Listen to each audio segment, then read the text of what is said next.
Okay, we'll get started here. I kind of changed my mind as I was having some issues earlier and thinking about what I wanted to draw tonight.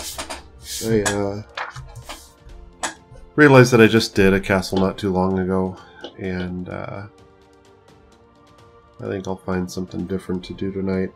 Kind of thinking I don't know, having a bit of writer's block, cartographer's block, drawing block.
Just realized I was talking to myself there for a minute. What I was saying is, I started out the night tonight with the idea of drawing a castle. I think I've changed it into doing more of a dungeon setup. I did kind of sketch out just some rough idea of where I'm probably going with this, just for fodder, I guess. I do want to have some sort of water, if you will, across the center of it, so we can have some bridges and that sort of thing. And I just drew that in with pencil real quick to kind of give me a placeholder for it. I typically come back after the fact for that sort of stuff.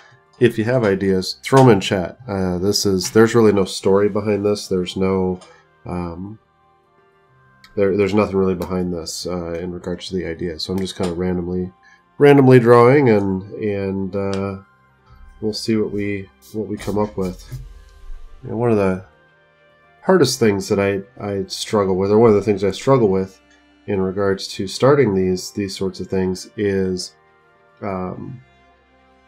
entrances. Like, what is the entrance? Is this a hole in the side of a hill sort of thing? Well, this is a kind of a well-constructed, at least my idea at this point is for this to be some sort of, crafted dungeon. This isn't just a cavern or a cave that is, natural sort of thing. So, maybe there's a trap door somewhere.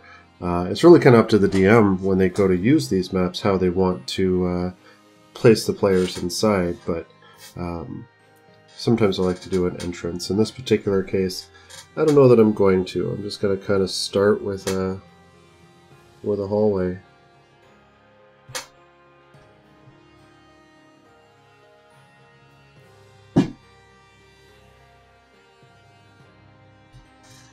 Do need to move that out of the way.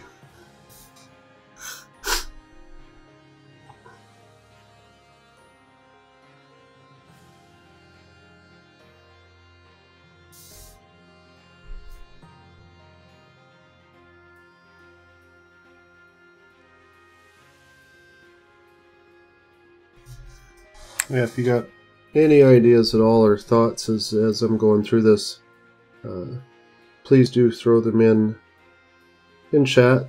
I don't always look up, so I may not see it right away, but I try to do my best.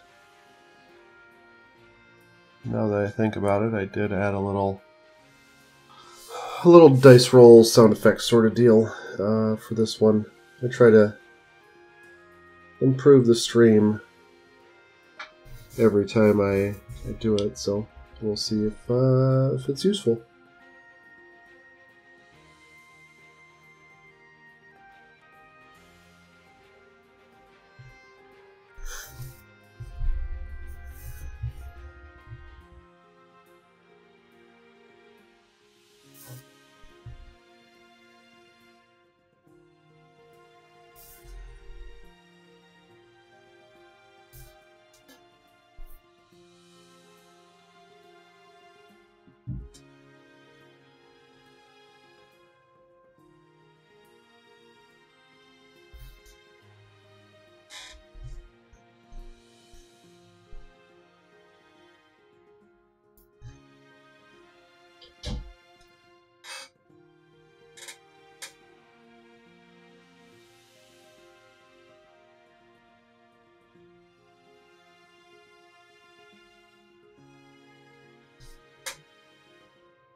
I think going with the idea of this being a river through, this is kind of the ledge, I guess you would say, the floodplain, the ledge dropping down into it. Again, I don't know if you can see the pencil marks. Oh, it looks like the camera's picking them up. I changed some bitrate things tonight, so I'm kind of curious to see how this is going to look when it's done. But anyways, maybe this is the route to go for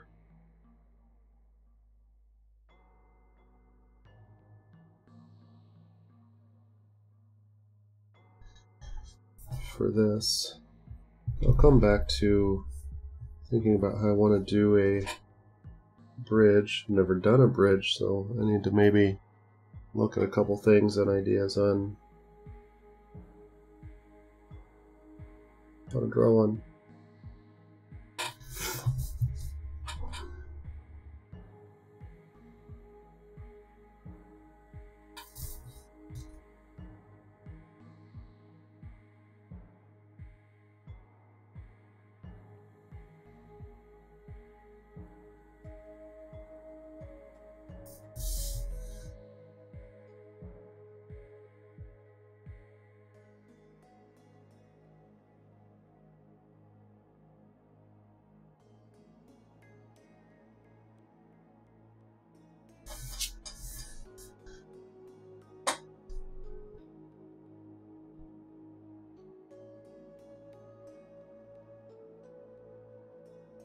Yeah, we'll go with that.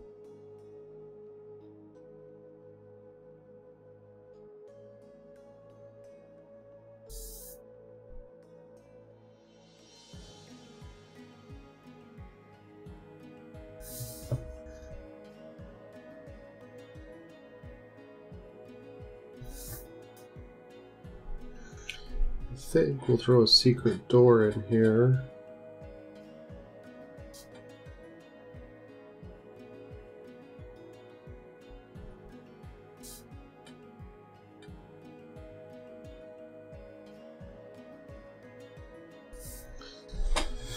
Leading into what? I don't know. I think what we'll do is kind of have this as a wall, and this is kind of a plateau that all of this is on, and maybe this just kind of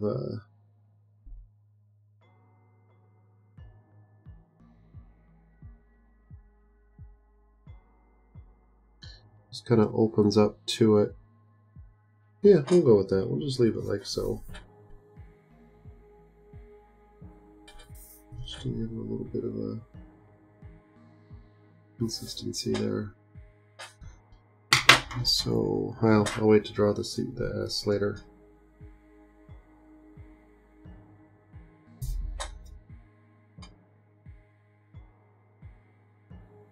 I think what we'll do is we will put a ledge for this to get to over here.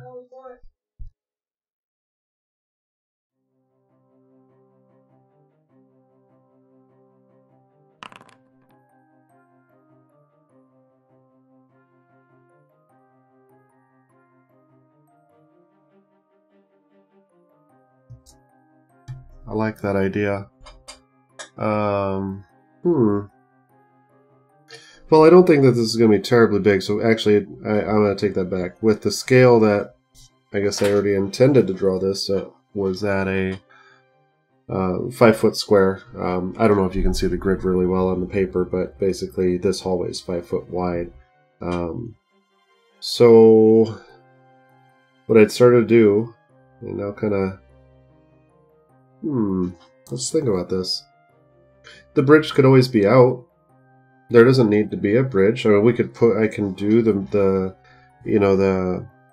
what I was doing is kind of making a landing over here. I was going to put the landing over on this side here for where the bridge would be connected. But the bridge could simply be out, and they need to figure out a way to climb down. I don't think this is terribly steep. This isn't like a Minecraft, what is the word I'm looking for? I want to say, I am drawing a complete blank. Anyways, I think you know what I'm talking about in Minecraft, where you have the big crevices or the big slice in the ground, if you will, and they're super deep. I don't think this is it. This is, let's say it's 20 feet down from, and I'll put some indicator of height here, or that this is a hill. Once I get a little further along. But I'm thinking like 10 or 15 feet. But what's in the river? Exactly. And where does it come from? Where does it go to, sort of thing. I mean, that'll certainly be up to the DM. So I do like the idea of not doing a bridge, and they need to find some other mechanism to get across. So yeah, we'll roll with that. I dig it.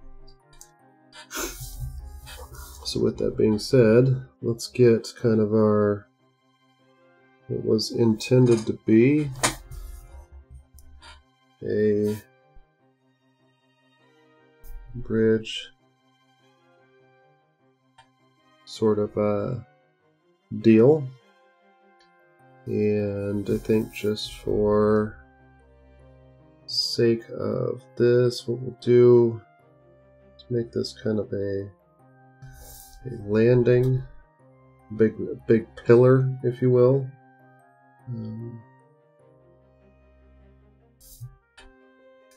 We'll just continue it on like so. I think what I'll do with this particular map, just because as I'm drawing these lines, it's kind of hard to keep things straight. I may actually go in and draw the tiles. Like, so I anticipate both of these pieces to be like a tile, the 5x5 sort of stone floor, but this is all open down below and above. But then once you cut into I think I'm gonna go like so. I'll bring it out like that. And so when I hatch this, it'll make sense. Basically, oops, what am I using here? Yeah, let me wait 1 second here. I'm going to do just a little bit of what I call safety hatching.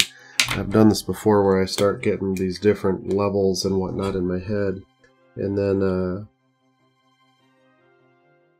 when I go to do something later and not think about it, I forgot what my intent was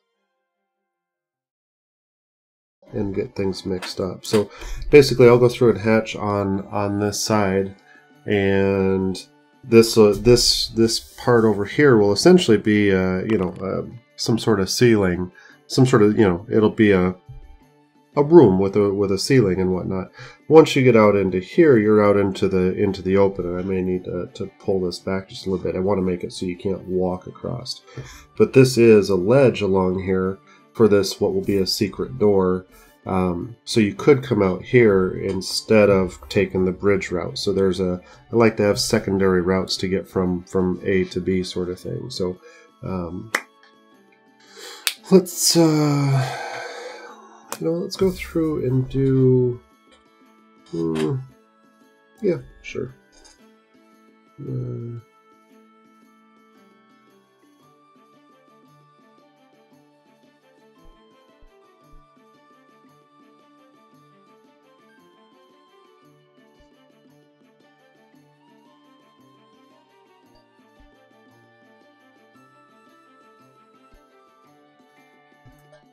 And yeah, exactly. And it also gives the DM an opportunity to give an easy route versus a hard route. Like maybe the route that looks the easiest has more bad guys, and the route that physically looks more difficult has its own advantages.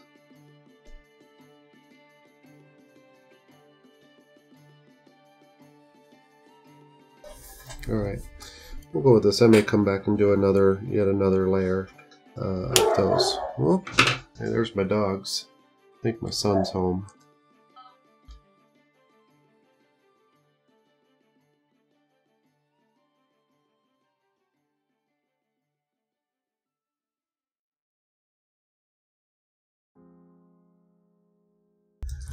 By the way, how is the quality of the stream tonight? I don't know if you've watched any in the past, but the last couple I had some issues, and I think I figured them out tonight. That's why there was a delay. I think my bit rate was too high, and I had a really high percent of drop frames and disconnects. So let me know. Let me know if you see any issues with it dropping off. So I think we'll leave this one kind of a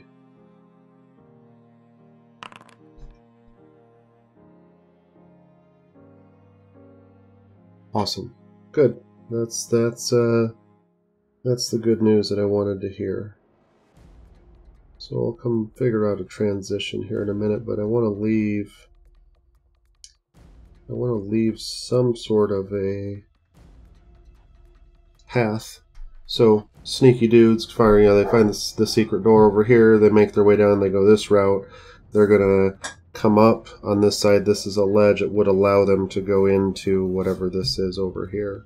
I may throw in a secret door, and part of the reason why I don't mark them the way that or why I haven't marked yet, and I will towards the end, is I intend these maps to be used on Roll20 and with Fog of War. So you can, as a DM, load up the map. Everything's blacked out.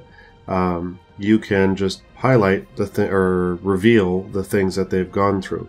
Well, if you reveal this room and there's an S on the wall, well, it's pretty clear what's going on. So what I do is that I put the S over on this side here, so the DM sees it and can manage it as such. I suppose if they came in the reverse way, then I'm kind of screwed. But well, I can't account for everything, I guess. Okie dokie.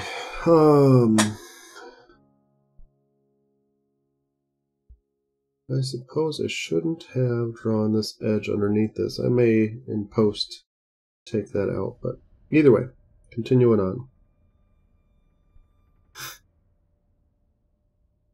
I think what we'll do...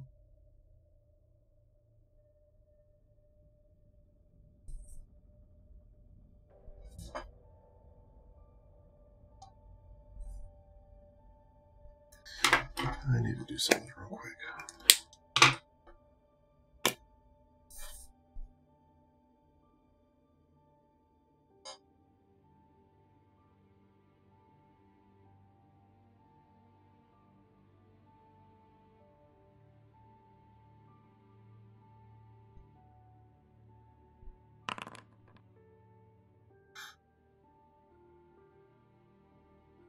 No, I scan it.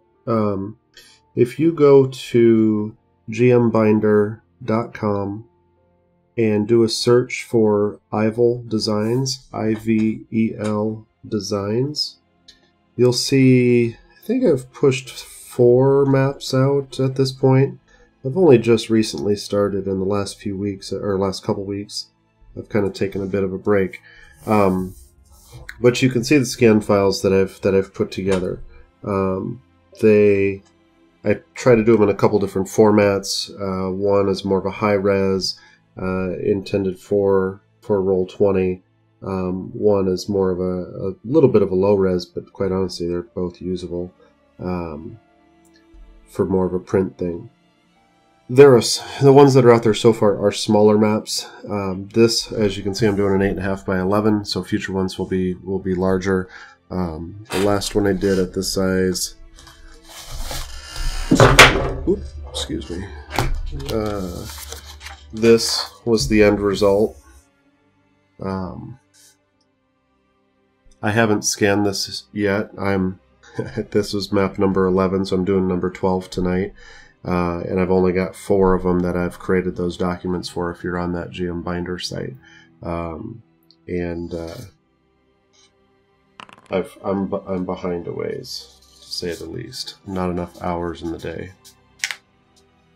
But that was kind of why I wanted to do this tonight. It's been a couple weeks since I've done a live stream, and I feel like I'm overdue, and I need to get back into the pace of it. So I feel like I've kind of screwed up some things here, so I think I need to remove this line here, which I'll do when I scan it in, and maybe some sort of a transition.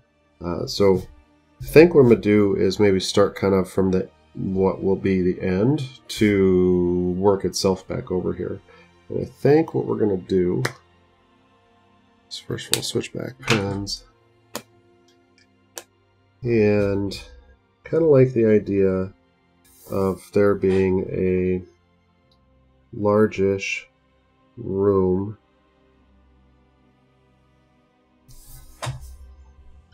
back here.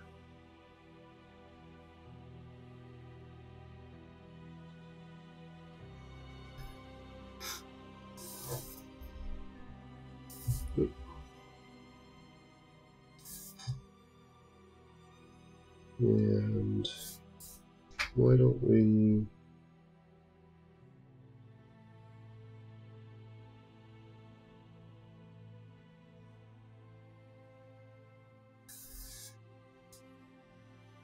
give this kind of a grand entryway. This is like an extra wide. There'll be doors here, so where I'm leaving these gaps, I'll come back in and put in doors after I redraw the walls. We'll just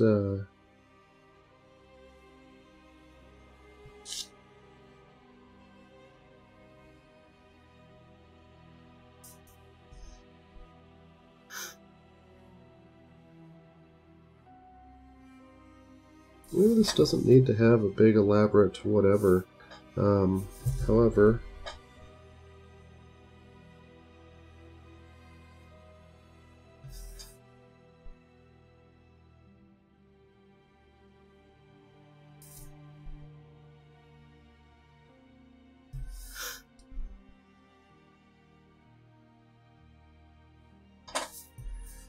yeah, I'll go like that. And so I do think that maybe there's going to be yet another secret over here.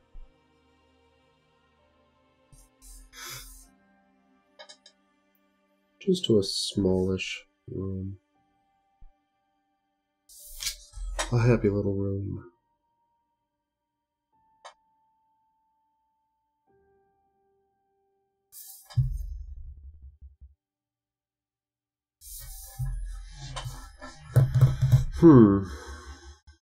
I dig it.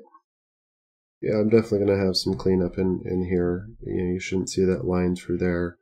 And even this one here. I think what will need to stay is this. So again, this is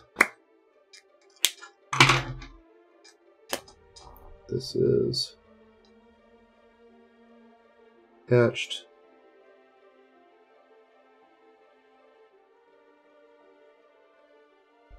Sort of thing. Because this is all a solid mess over here.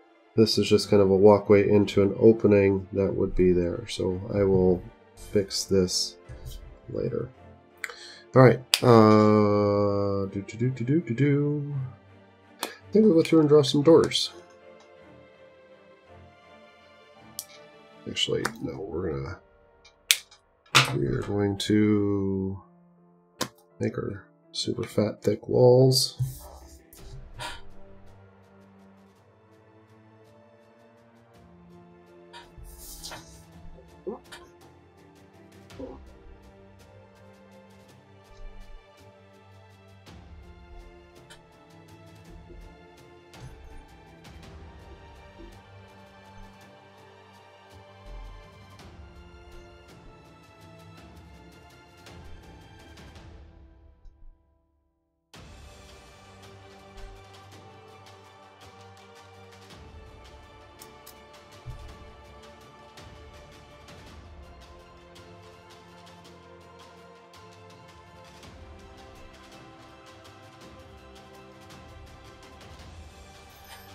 So how about you? Do you draw maps? What brought you to the channel?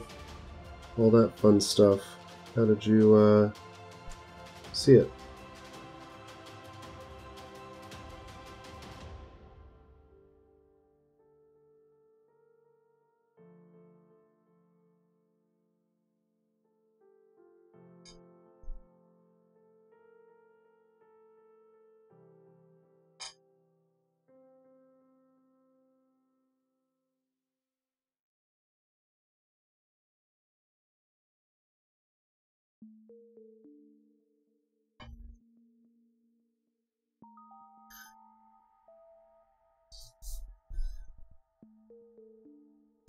This is kind of a little bit of a tedious part, but this one's pretty simple. The most is when it comes to hatching.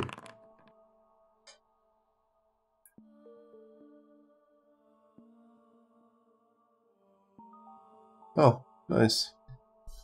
Right on. Well, appreciate you throwing some messages in chat. It's the whole point of doing this was for me to learn something new. So like, I'm not I don't have any grandiose ideas of being some, you know, super awesome mapper like a Dyson's logo or, you know, various people like that.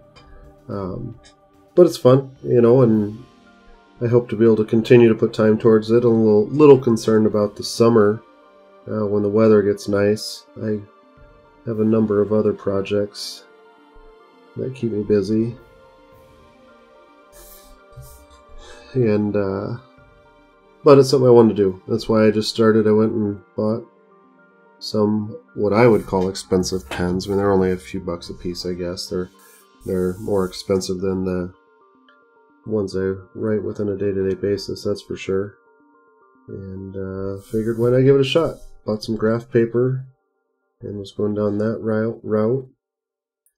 With this particular paper that I'm using, I actually printed it.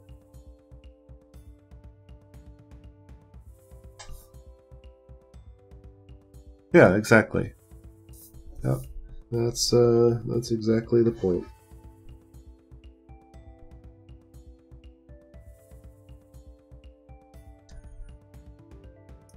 I'm certainly no artist by trade.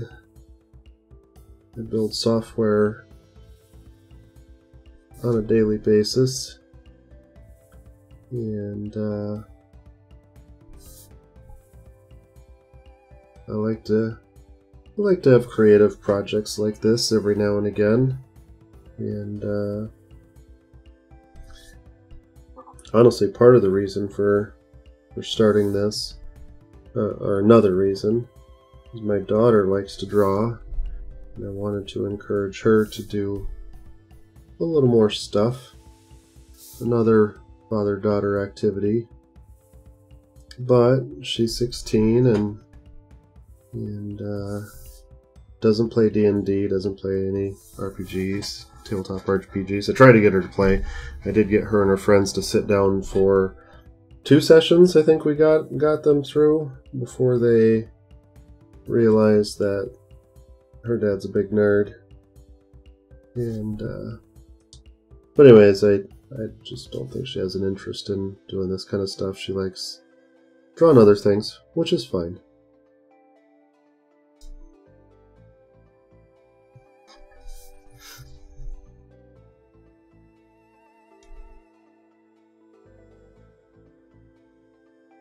Have you seen the time lapses that I've done, that I posted to YouTube? Same name, Ival Designs is the channel, and of the streams that I've done, and I'll do the same thing with this one. That's why I try to keep it, you know, consistent and moving forward. But I will time-lapse this as well and reduce it down. Excuse me.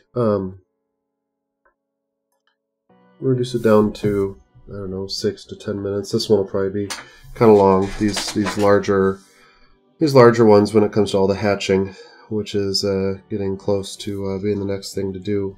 That takes some time. Certainly when it gets into the tedious part.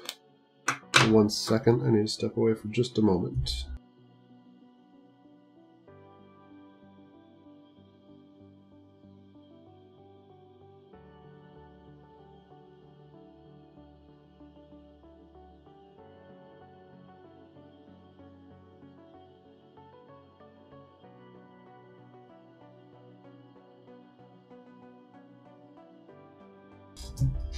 There we go.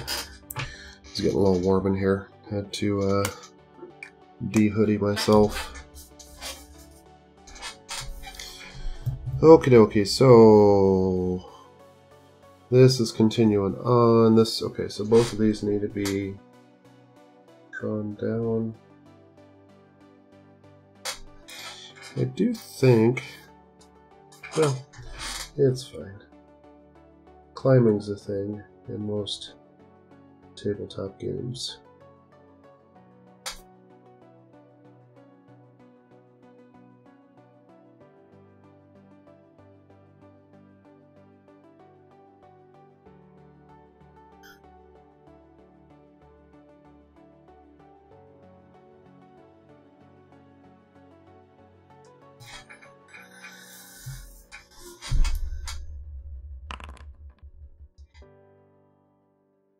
Yeah, exactly. And like I was saying earlier, I don't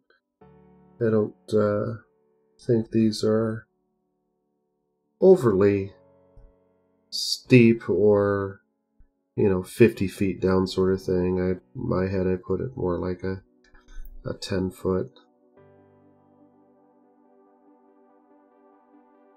I will say, the idea of the no bridge. I don't know. Like I said earlier, I'm no artist. I can't even think to myself how I'm going to draw a collapsed bridge down below. I think I'll just kind of draw some lines and stuffs and see what we end up with.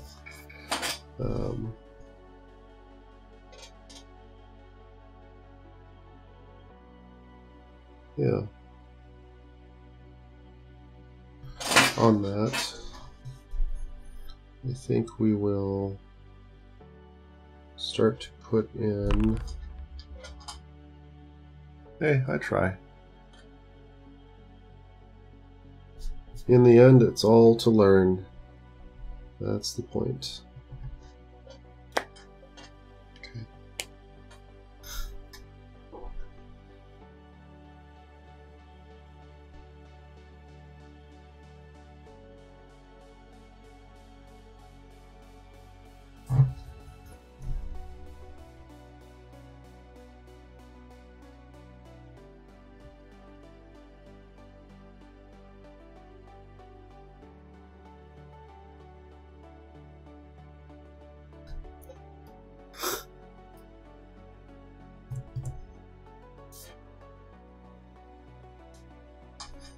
I don't think I need to draw that these are up, because again these will be hatched, so it'll make sense that those are, you know, solid. It's got some elevation to it.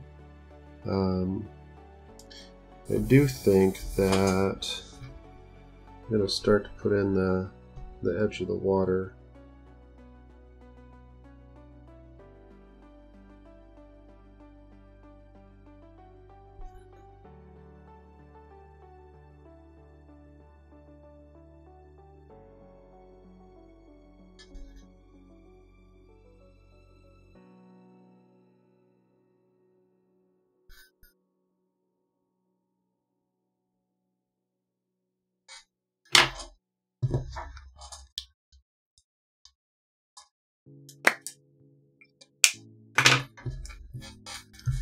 Get rid of these lines.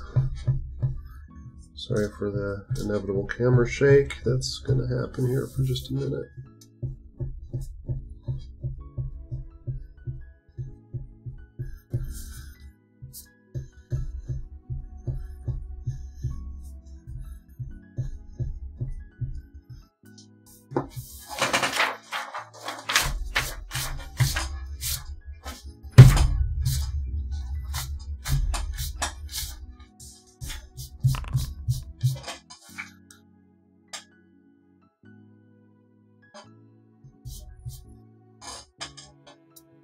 Thank you.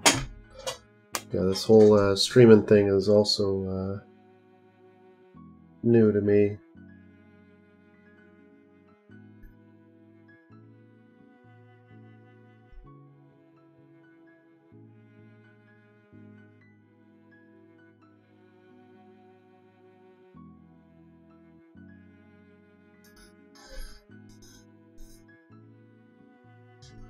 So let's see what we can kind of figure out. I think I'm just gonna kind of. I suppose I could. What do we got for a distance here? 5, 10, 15, 20, 25, 30, 35, 40, 45, 50, 55, 60 feet. So, what I could do, to be a bit of a cheat in the drawing department, and how I would draw a tangle up mess, is I could do like a 5 foot or a couple pillars here, and just kind of make it as if if this was the pillar, as if the rope bridge with wood slats is just like dangling down on both sides, as if it was cut from here and from here. Kind of put it out in the center, 5 feet wide, still leaves roughly 25 feet on both sides. It's quite a distance to make it across. They could use ropes, they could shimmy themselves down. And maybe it's even repairable at that point. I hadn't considered.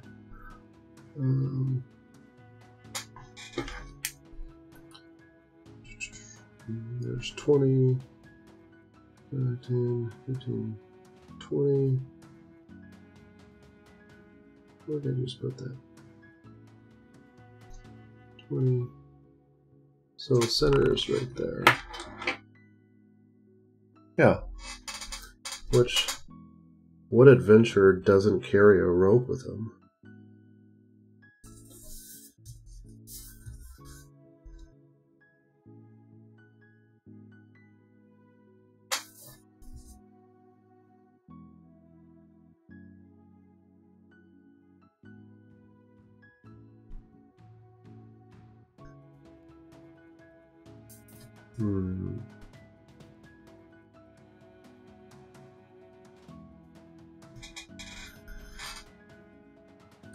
Yeah, that's a great point. So I would look at this as it was mounted here, so the path is only 10 feet wide, and there are these posts, and I may make those a little bigger here in a minute, but these are essentially the posts that were mounted, the rope was draped from. So then we would have that here as well. And I suppose we'll just draw it across. I'll come back through and thicken this up.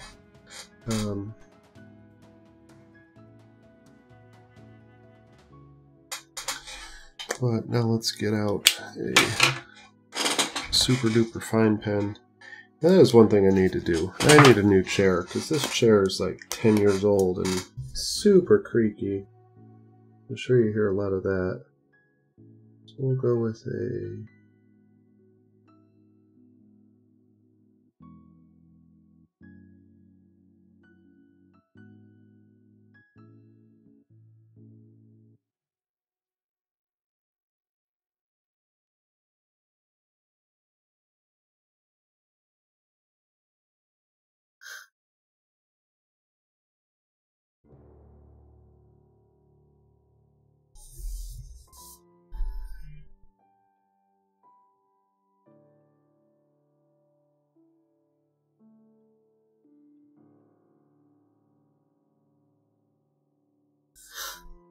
I think what we'll do is kind of have the...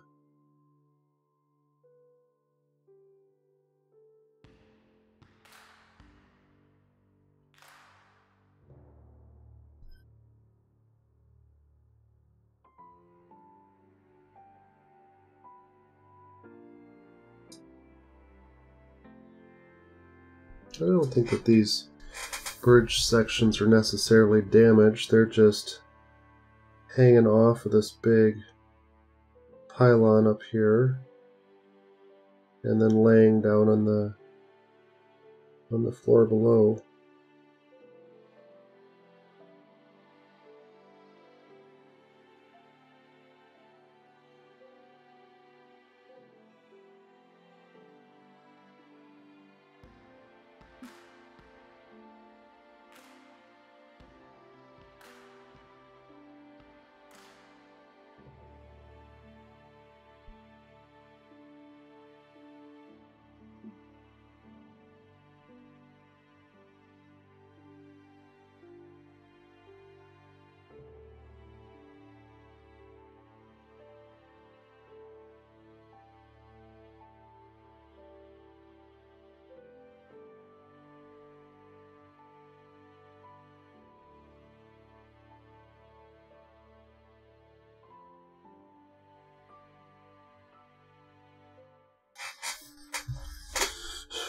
And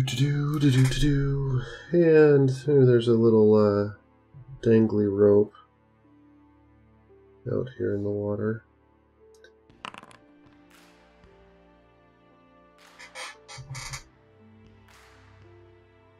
Especially if it's recent. Could have been overtaken by some baddies or cut in defense. That's where my head's at. Yep. You are spot on. Yeah, because I do think that this is, you know, if this is roughly a 25-foot gap, this is, you know, 10 or 15 feet tall here in the center. It's draped down the side and then just kind of laying there in the water. Is where my head is at. I think we'll put this. Oh, you know what? Let's put some little heavy little ropes dangling off of here. The inner Bob Ross.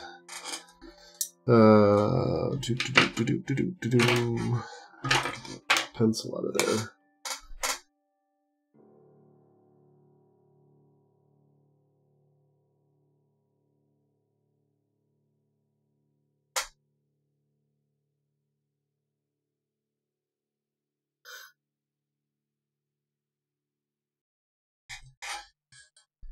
And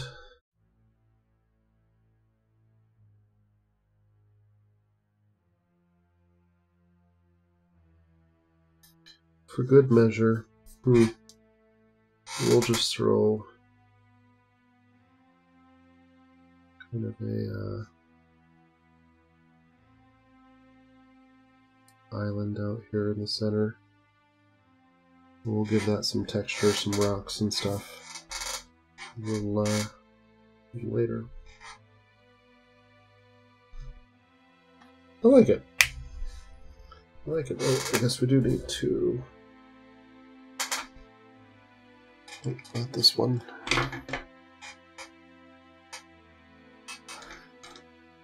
Oh yeah. We need to connect the ropes to our bridge.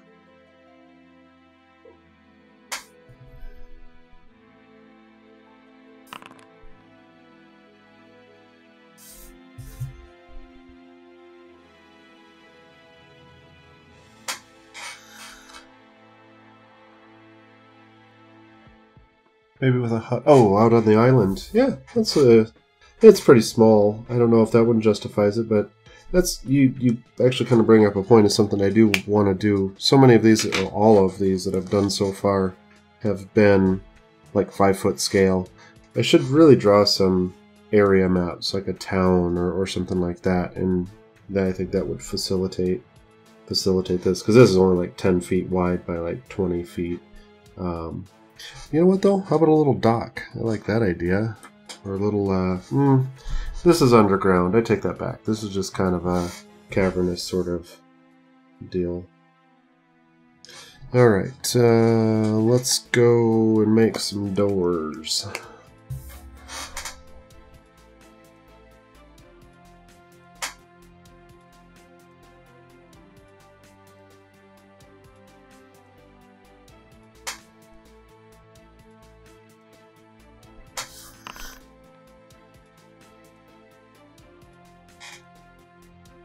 Exactly.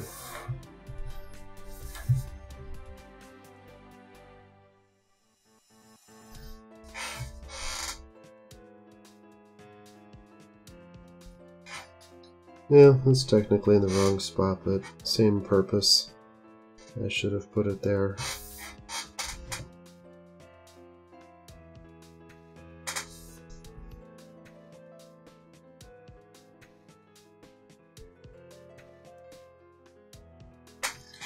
Does it sound like I have 2 songs playing?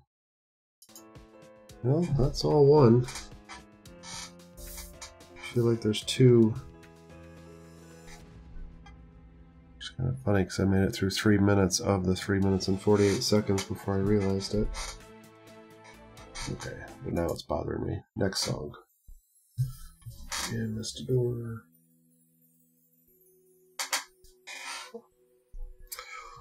Oakley dokley. So, what I want to do is think about what the next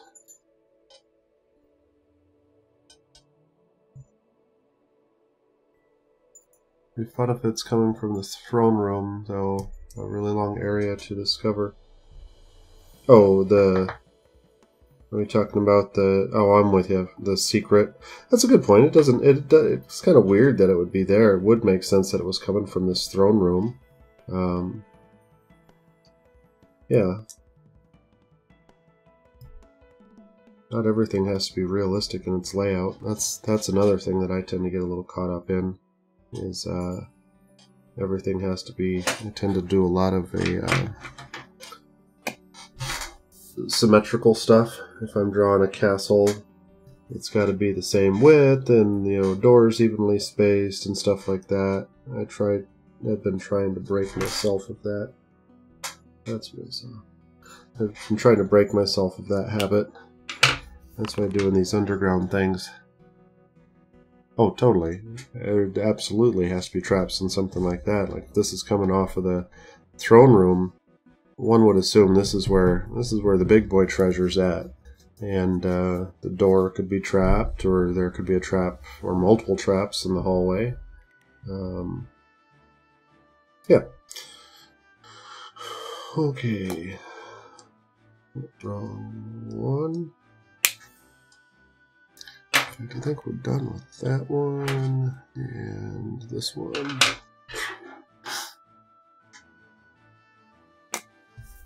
I'm gonna do some hatching.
This is the pretty tedious part of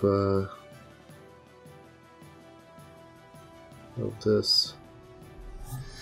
And what I tend to do when I do hatching is jump around, because I tend to do a similar sort of hatch throughout, and then I just rotate the paper and do the same thing to kind of fill, make sure I'm doing this in the right spot. Make sure I fill things in correctly.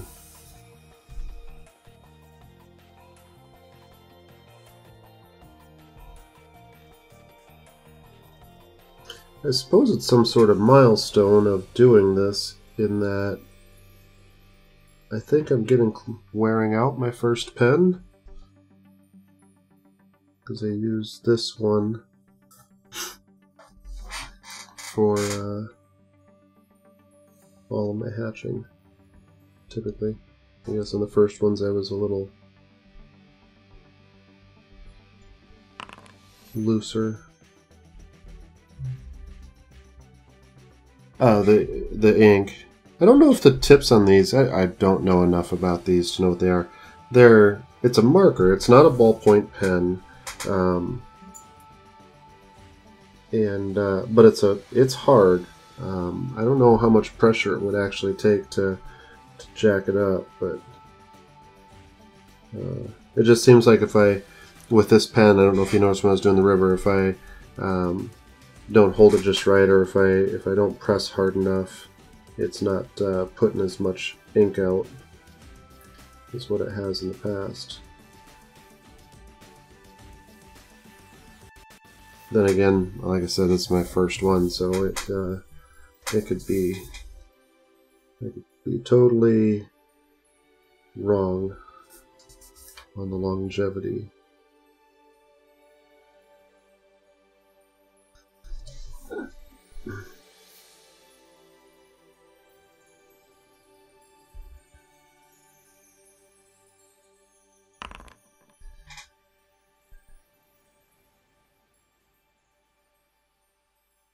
Oh, really?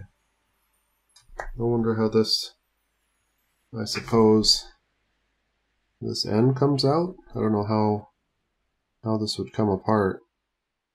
And the tips are replaceable? I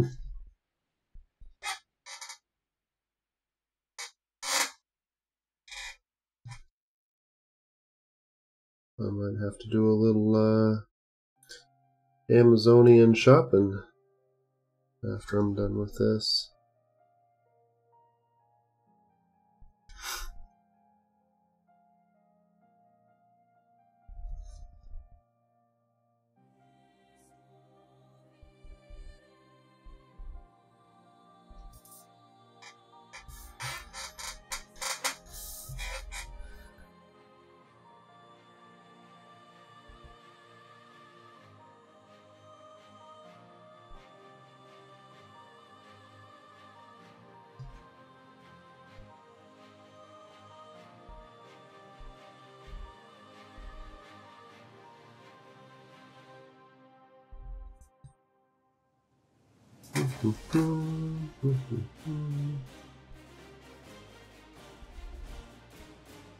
Well, you've been watching for a while now. How many times have I put my head in frame? I noticed that with a couple of my other videos, that as I start doing this kind of work, I tend to do that. Mess with multi-liners much.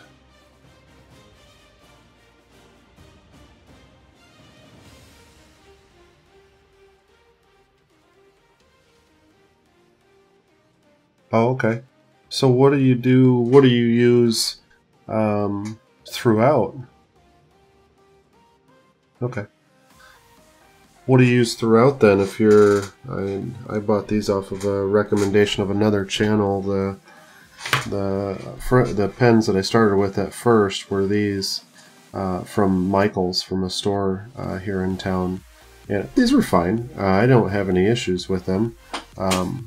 I did want to get more of an assortment of sizes, and that's when I went with this set, a B2. I think there's nine pens in here, and these are more like, I mean, BS and BM.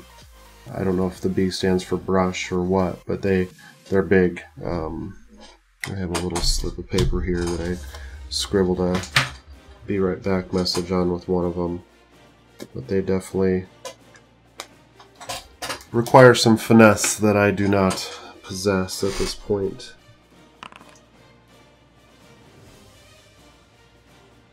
Nice, okay. Yeah, I really like it. I was pleased with that. It's like 20 bucks, I think, somewhere around 20 bucks. I figured, why not?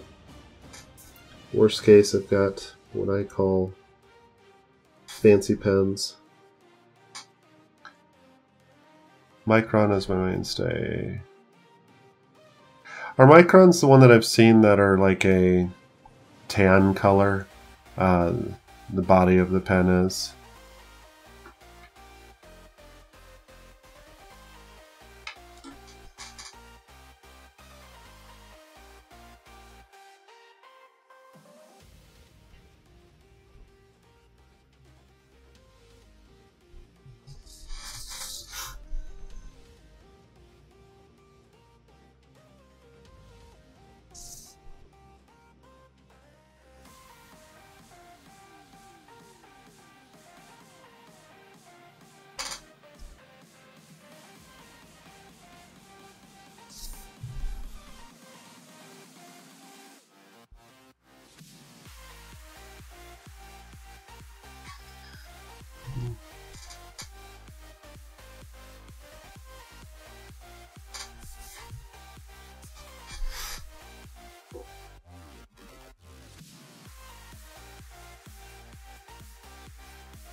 Oh, okay.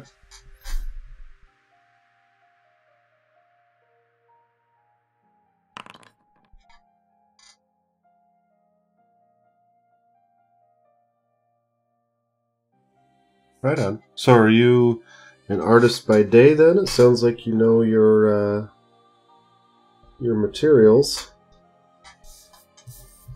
and whatnot. I will check out that link, by the way. I'll save it in the chat. I assume it'll be in the chat when I'm done. And we'll check it out.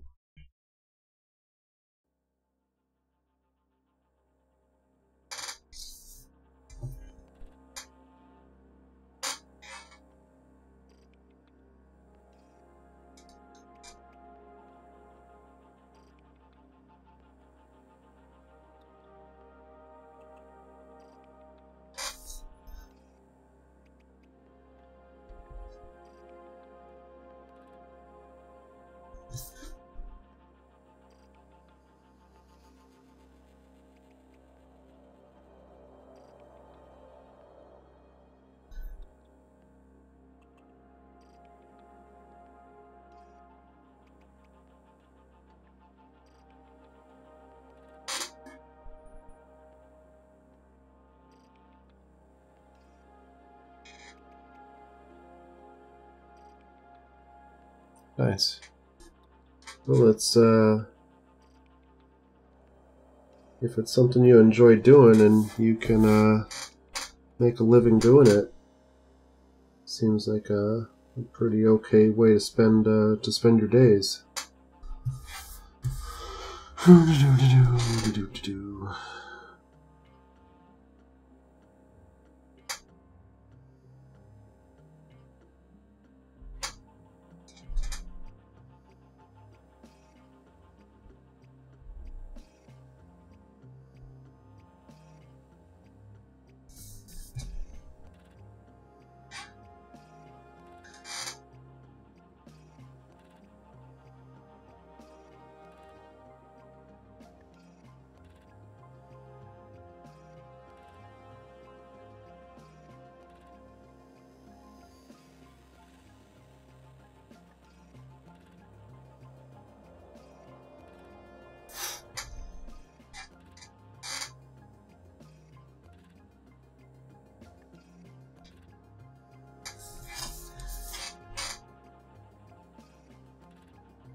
I think I'll finish doing this hatching here and then figure out.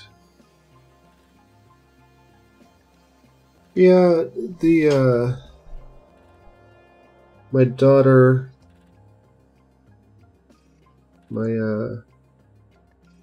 daughter and a couple of her friends, I was doing some 3D printing of tiles, and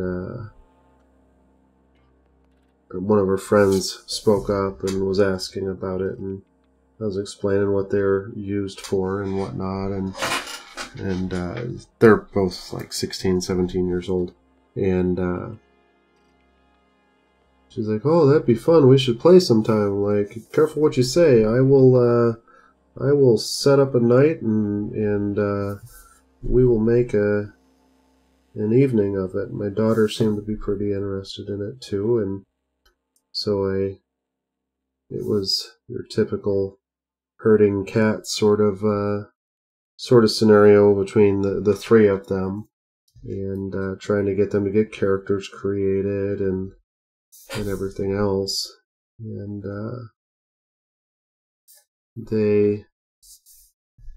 I think they had a good time getting started and whatnot, but it was also kind of a beginning of the summer. The one girl was graduating high school, and the one guy, he had already graduated high school and off doing what people that graduate high school do. And after we played 2 or 3 times, it was a little difficult getting them back, but you never know. You never know when they're gonna like, hey, let's do this again sometime. And my middle child, he's also at that age. You know, he just turned 18, he's got a job, that sort of thing. He's got other priorities, and being a nerd at home with that isn't one of them. Yeah, exactly. The curse of scheduling.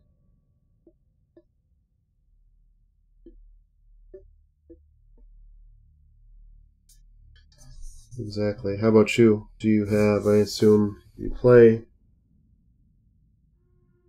campaign or 2 or 7?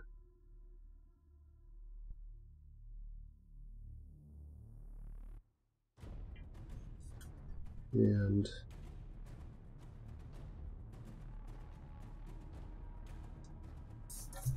scheduling is always the challenge. The other campaigns that I play in are both at work. One with direct coworkers and another with surrounding coworkers. I guess I work in a co-working space, so there's other companies in our space.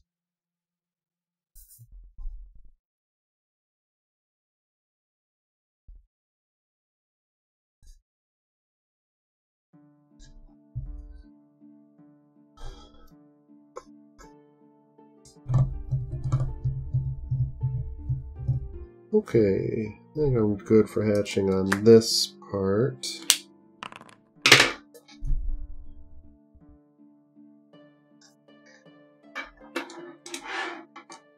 It makes it much more convenient. You know, the one awkward thing about playing it at work, so the company that I have is a small development shop or web company, and as we hire more people, we can't keep adding to the party. The party that I DM for is already 6 players. 2 of them are not coworkers.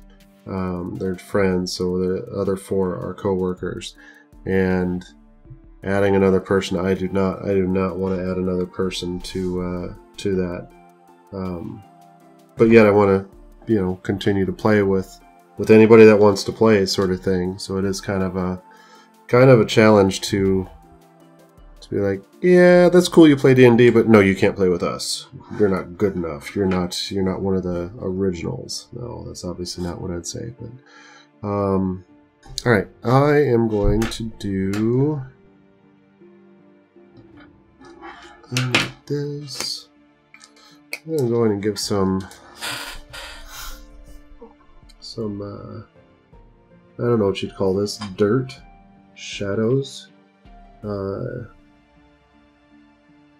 think I want to use something even smaller.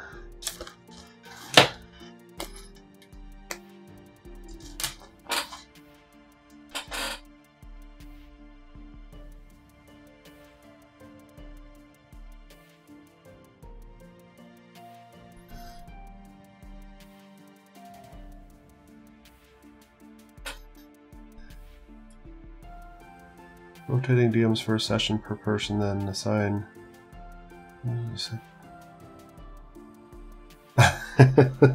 Yes, that does seem like a reasonable time to split the party, and that is, I think, an option, or something along those lines.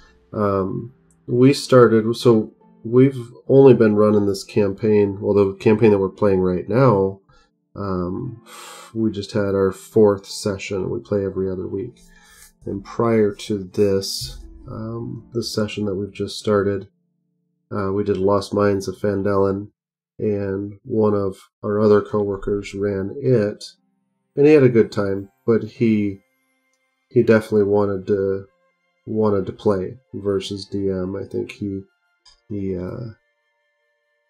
had a good time doing it and everything, but he just wanted to play. And I like doing this sort of stuff. That GM Binder site that I had sent you to earlier, I created that, and so I like seeing homebrew stuff. So it just was kind of a thing.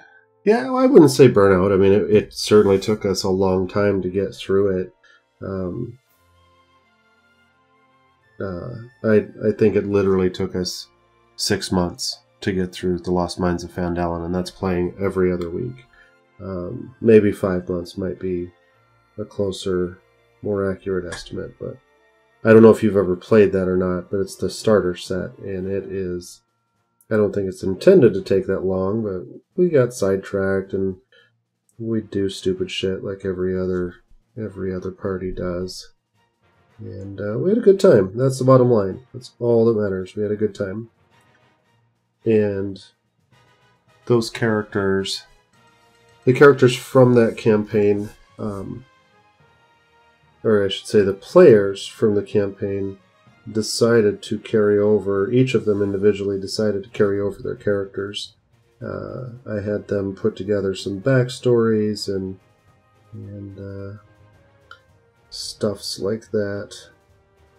And then with the new players that we added to the group, they also did the same thing.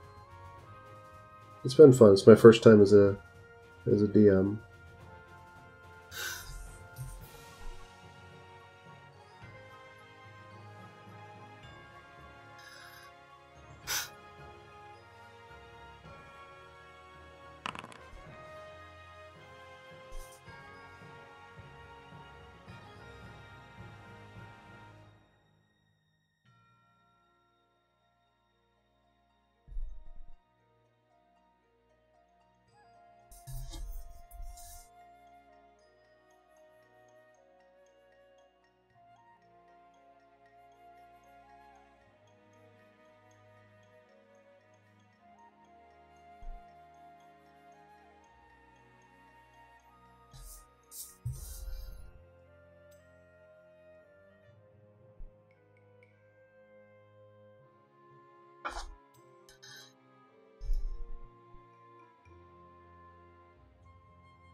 When I draw with this fine of stuff here, is the camera picking this up at a reasonable, can you see what I'm doing, or does it just look like I'm dragging a pen around around the place?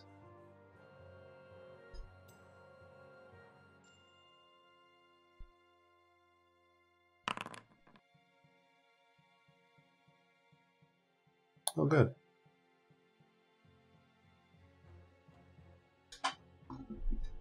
Yeah,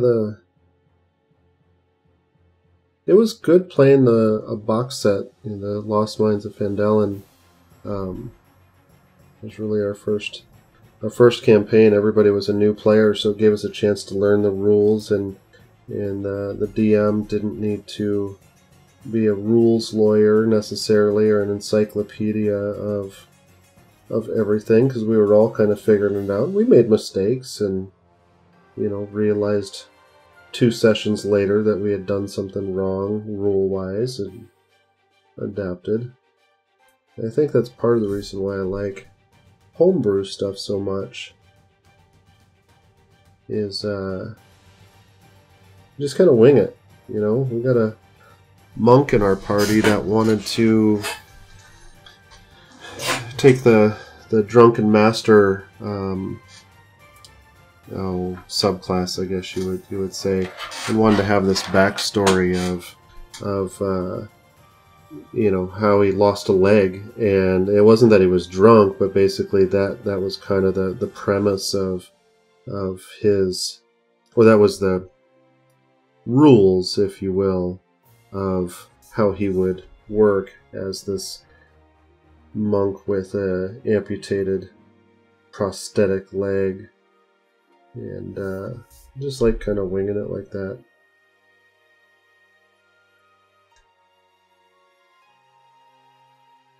Exactly. The rules are a guideline.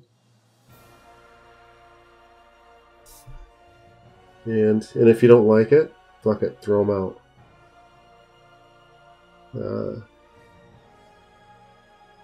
Really cool thing with that binder. Yep. Yeah, and he had never played before, so it was just kind of like, can I do this? And I'm like, yeah, sure, why not? Here's some rules, or here's a write-up of what that might look like, and let me know what you think. what I was going to say is on that binder site, GM Binder,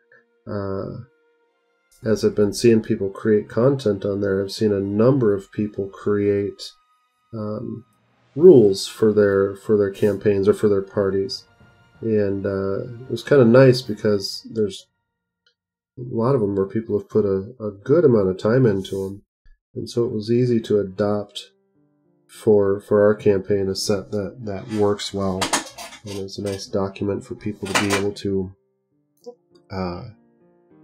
read on their own time. It wasn't as dense as the player's book, the player's handbook. Dense in meaning a couple hundred pages or 150 pages, whatever it is. It was like 7 or 8. But yeah. Okie dokie. Trying to think what else I want to do here. I need to do the water yet. I need to throw in some random rocks and that sort of thing. I've got more hatching to do. Just trying to think if I want to put anything inside of any of these rooms, or just kind of leave them empty, leave them as blank rooms. Which is what I tend to do. I also find myself building lots of shelves for whatever reason. I'm gonna grab a drink. I'll be right back.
All right.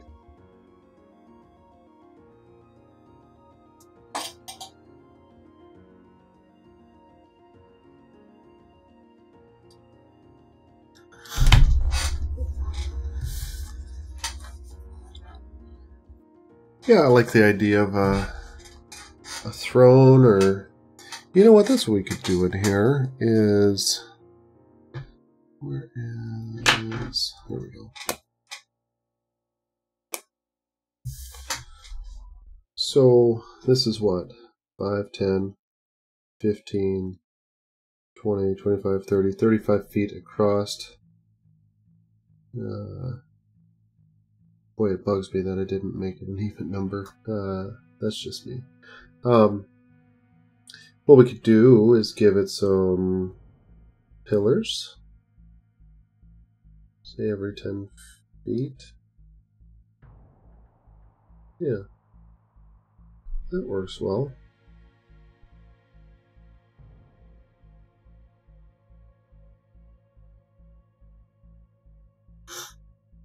I guess that's 15, but whatever, that works. And then, yeah, like you said, some sort of a... Well, let's think about it. What kind of... So this is an underground dungeon of sorts. It's, hewn stone and whatnot. So this is a probably dwarven or some sort of... I suppose it could also be Underdark sort of thing. Does it make sense that this is... I mean, it's a relatively clean path. Well, yeah, we'll go with it. We'll call it a throne room. I like it. We'll go with something that's like 10 feet in size, sort of thing. We will give it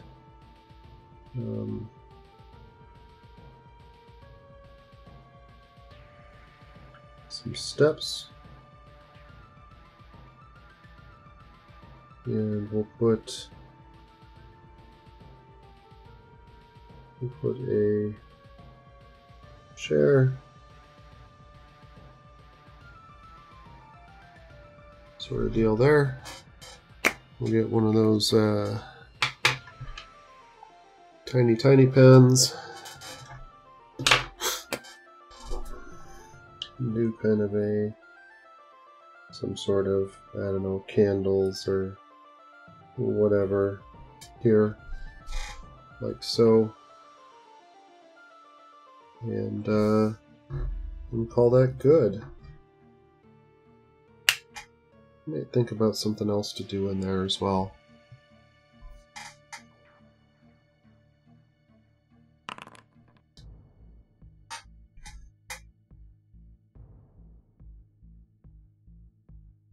Alright, so let's get our 3 back out. We're gonna go time to start adding rocks and stuff.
We'll put a good sized one out here in the middle of the water. Maybe with some smaller off of it. In my head, the water is flowing across the page like that, so you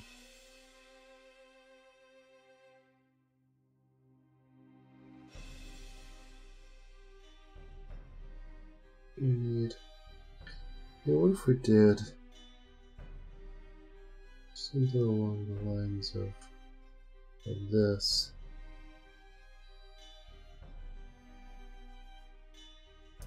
Kind of looks like an amoeba, but we'll go with it.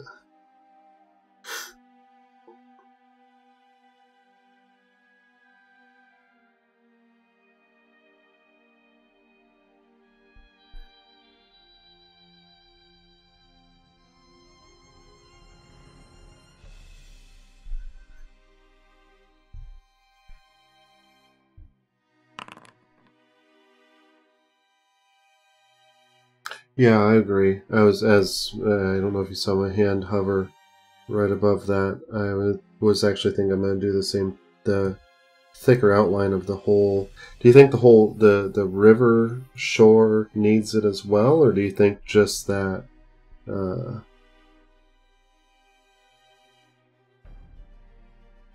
I'll also, throughout the river, I'll do kind of the wavy line things as some filler as well.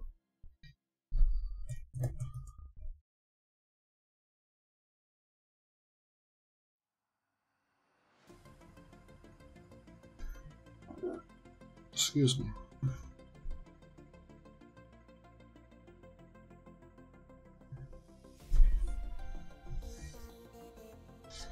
There they go. Yeah, I will say the one thing.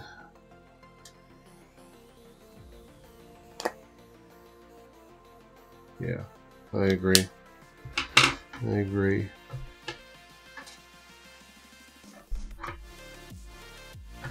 Right, I'm gonna go for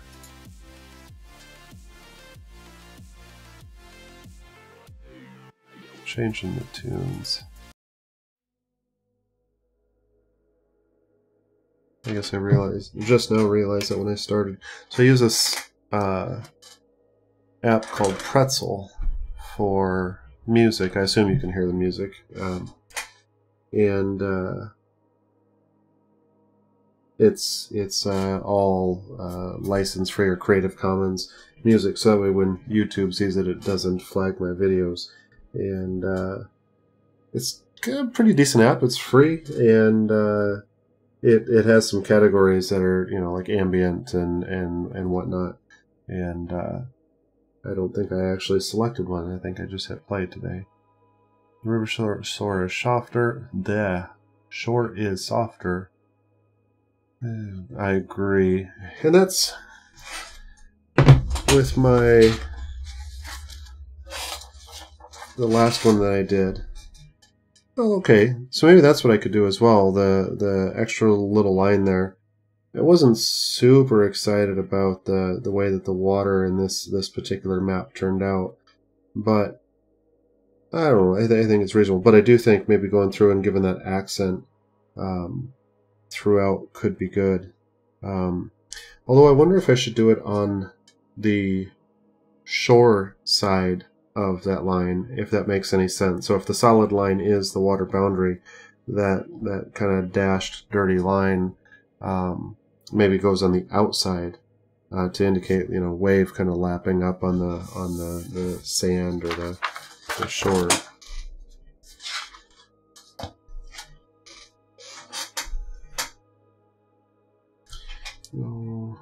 With that being said, I'm not going to use that. I'm going to go just a little darker.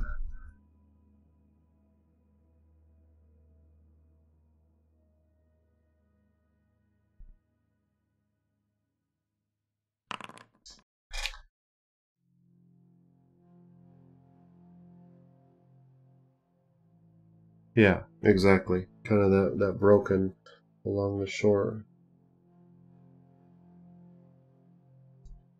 So and just hit this just a little, very lightly.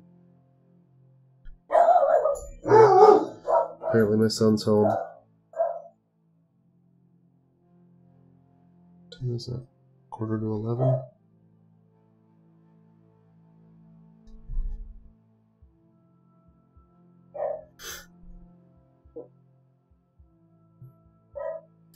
Either my son's home or we're getting robbed. One of the two.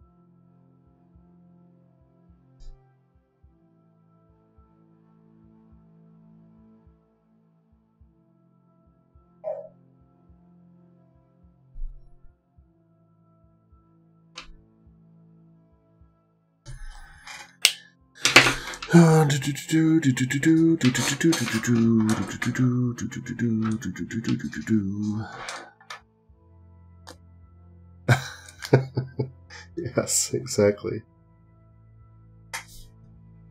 They like to make their presence known when anybody enters the house, and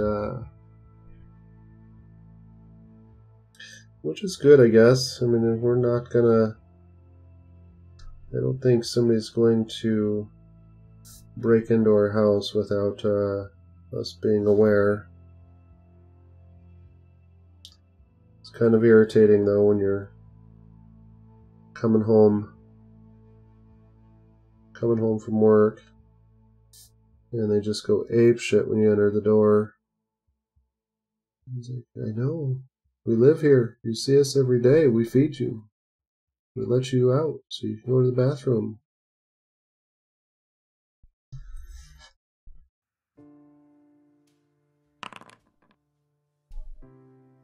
Yeah.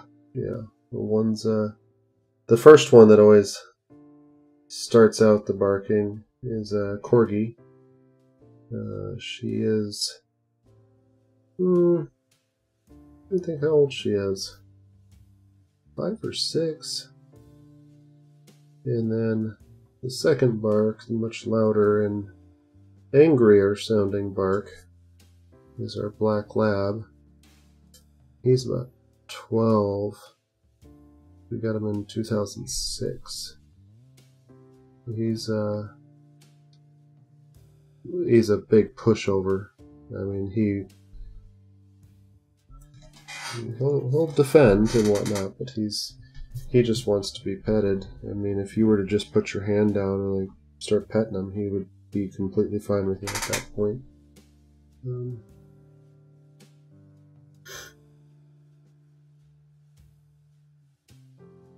I think I need some of the other people that do these sorts of line drawings and Dyson logos and the different, I'm horrible with remembering names.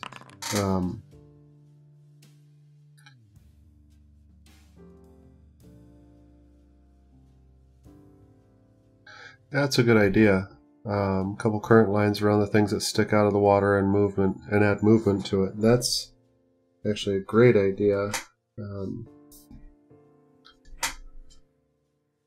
Is what So then that makes me think about the other thing that I have done in the past is to do these little squiggles. And I tend to do them in the orientation of however the page is intended to be. So they're just across. They certainly are not indicating flow. But if I were to do, some sort of kind of flow around this, because again, the idea that's flowing this way, I have plenty of things in the water to show that. Yeah, screw it. We'll give it a try. The worst thing that can happen is I don't like it.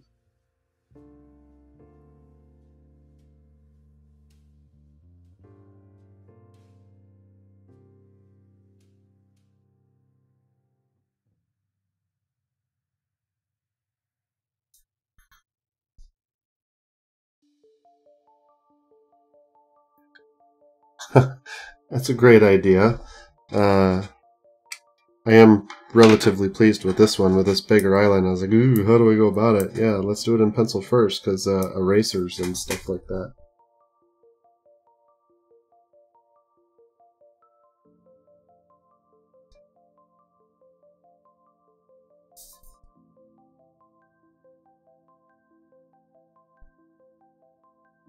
What I was starting to say is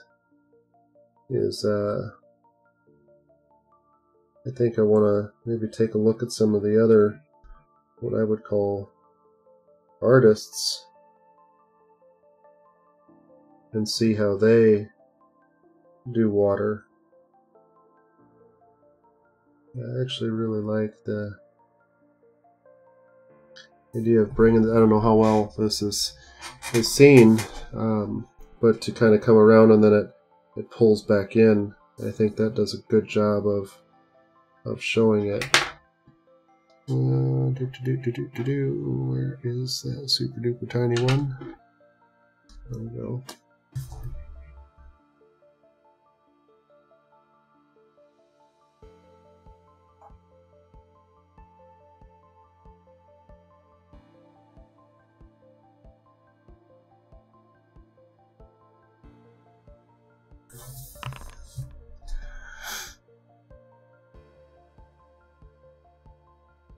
Yep, I agree. And it's been kind of the name of the game, is just to try to set a style.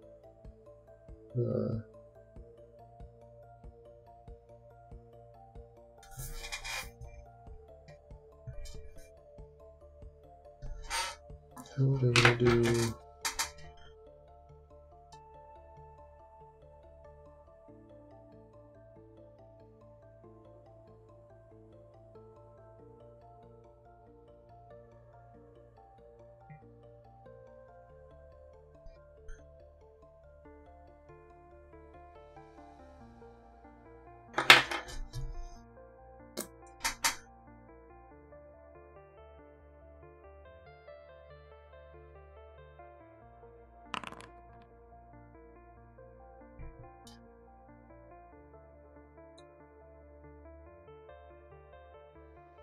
That's a good point. Yeah, minimalistic is definitely, I think it's pretty clear that's my intent with this, but I think that's a good idea to look at some other drawings. I mean, even that aren't in the same kind of, this style of black and white, even in the color. I mean, hell, flip through any of the published books and see what they look like. I am digging this. I think the struggle I have is that, these markers are black, right? And that is what I'm intending. I don't really want to go through and do coloring, at least not with markers. And I think that's maybe the challenge with water, is because you're going to have gradients of color and whatnot with water. In the context of water being blue, or darker to lighter sort of thing.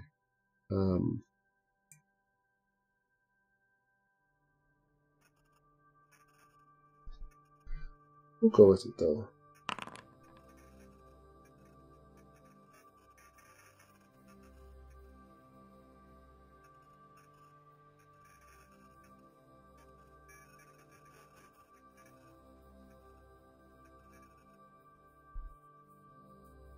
Yeah.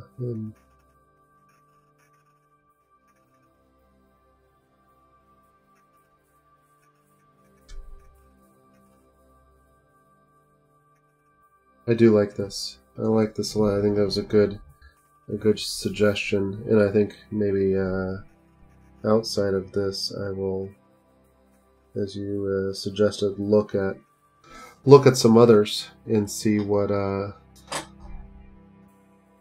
they're doing.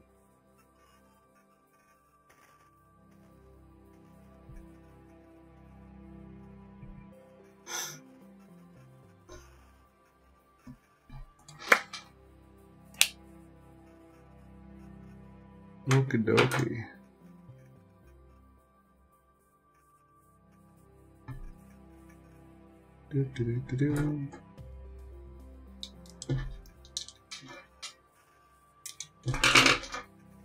We're gonna do some more hatching. Really, I think I'm pretty content with where things are from a content standpoint. I think now it's just the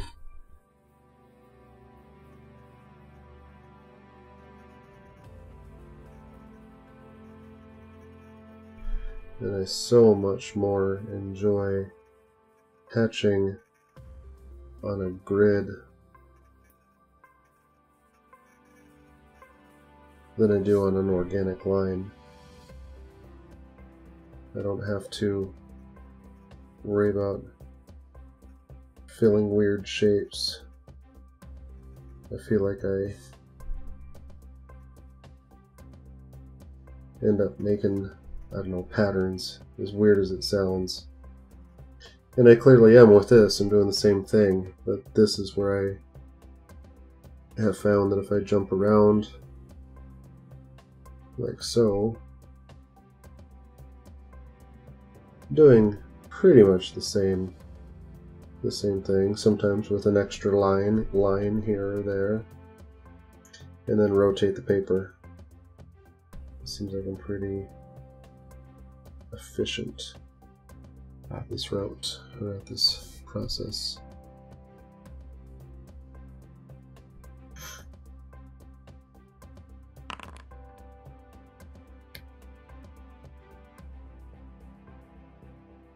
Thanks.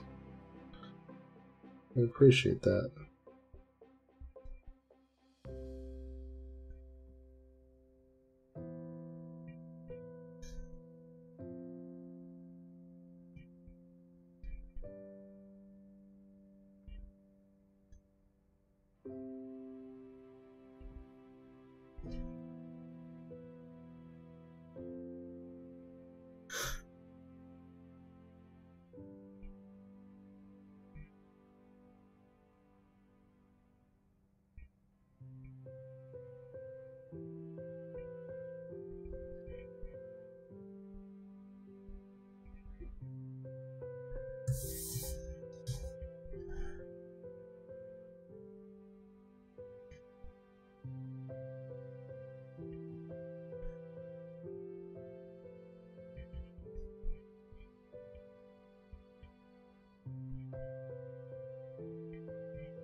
So, as I'm getting into this part, that's just kind of the same thing over and over.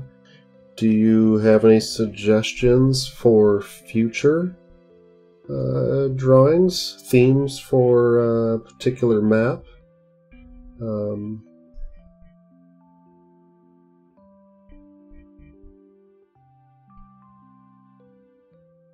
Something you'd like to see drawn?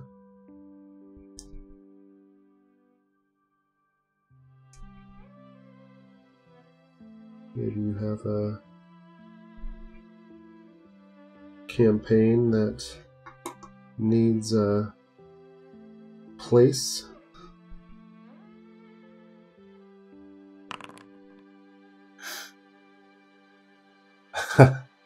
Actually, that was going to be my plan B tonight. In our campaign, put the cap back on this. So I did an inn, not at this size, and that's part of the reason why I'll give you a little tour of the unpublished stuff.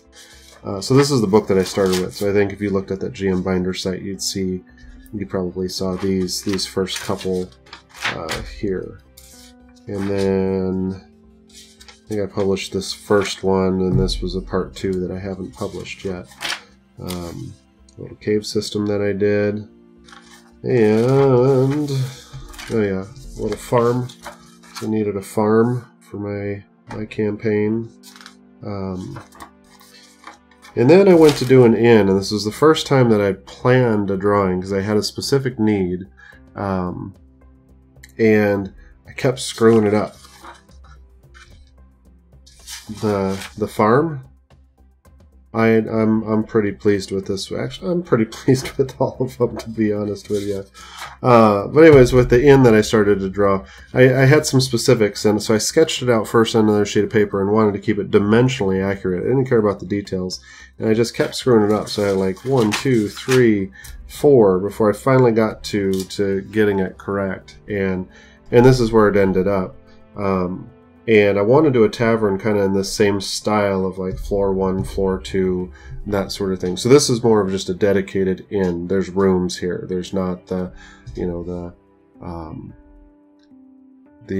thanks. I really appreciate that. What was I going to say? This is just a plain old inn, and there's an encounter that I had with this, and I want to do a tavern in a similar style, probably a tavern with rooms and that sort of thing, you know, for staying the night and whatnot. But yeah, I'd absolutely do that. What else do I have in here? This was the castle that I did, and I decided that this was going to have a part 2. That these are like grates essentially, and a way to get underneath into a lower floor. And then the wrapper that you see, I did that. But anyways, and then this is the basement to that castle. Also, if you, I know I'm just flipping through these, and this like fountain area that's out here, I put a grate that basically leads to a secret, a little passageway to also get you in, because every castle needs a secret entrance, right? But yeah, so anyways, to your point, or to your comment, in answer to my question, I would absolutely do a tavern, and I will take that as a request of the next thing to do, because every campaign needs a tavern. So you said thank you. You said 3 levels, a giant tavern layout with 3 levels. What's the thought on the 3 levels? Is there anything in particular? I assume, main level, probably a basement or cellar of some sort, and then a second floor that's up above. Is that where your head is kind of at?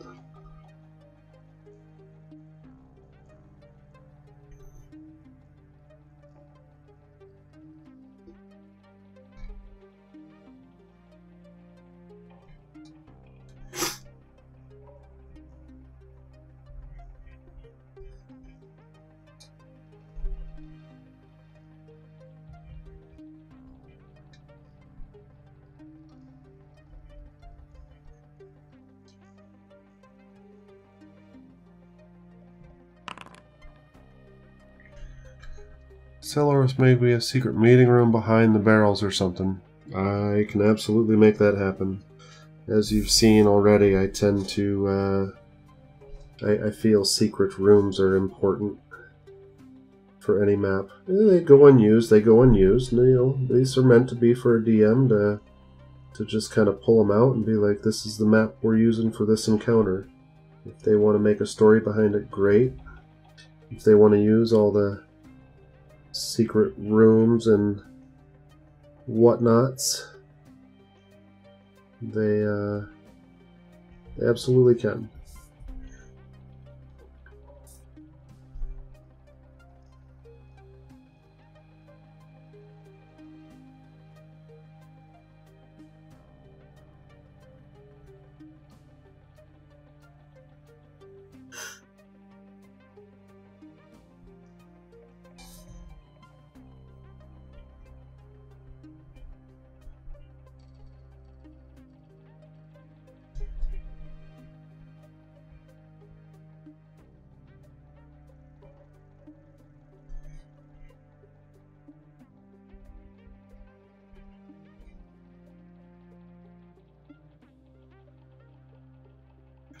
The 3rd floor possibly open in the center to look down on the floor below.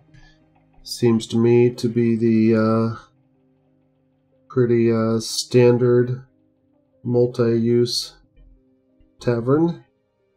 I would think that there would be on the main floor a bunch of seating, which that's something I'd like to do a little bit more of, is furniture. So a tavern could be really good for it. That inn that I had shown you, the rooms, I really didn't put much thought to them at first. I'm just like, oh, I'm gonna make rooms. I'm like, well, that's kind of lazy. Let's give them some beds. And I'm like, well, you need a nightstand, and you need so yeah, that's kind of that was entertaining. And so to do a tavern, I think I would want to actually prep a little bit in that practice, like think ahead of, well, what's in a tavern from a furniture standpoint or from a layout standpoint.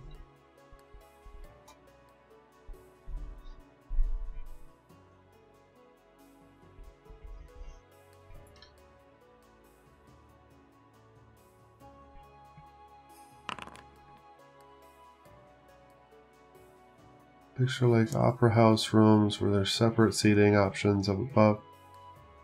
Yeah. Ooh, that could be cool. I hadn't thought about that. In my head I was thinking like a kind of one flat, you know, first floor tables and chairs and kind of a stage area sort of thing. I do like the idea of something with maybe some different levels of seating. I mean, that's how people get assassinated, right? You gotta have those VIP sections where the knight of the region is there for a show, and somebody just happens to sneak in and stab them in the back or throw them off the balcony, sort of thing.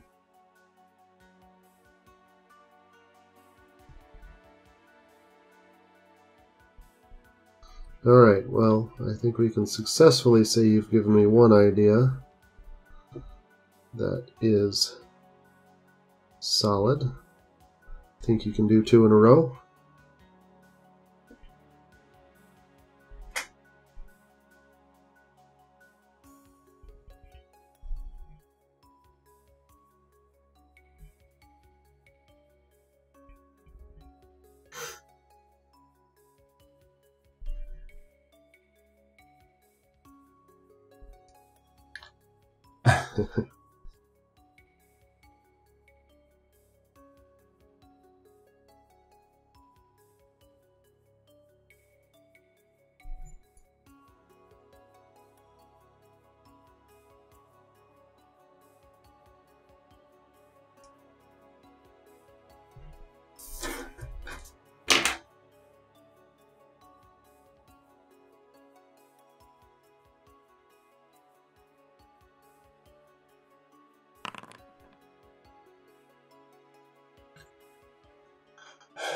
Ancient ruins, Stonehenge-like but elaborate, more wall-like that have a puzzle to get to the dungeon below. I like that. That's one that I think I could put to use in my own campaign. I have a scenario where we're going to need a puzzle, basically, is where I'm going with it. And ruins are multi-purpose.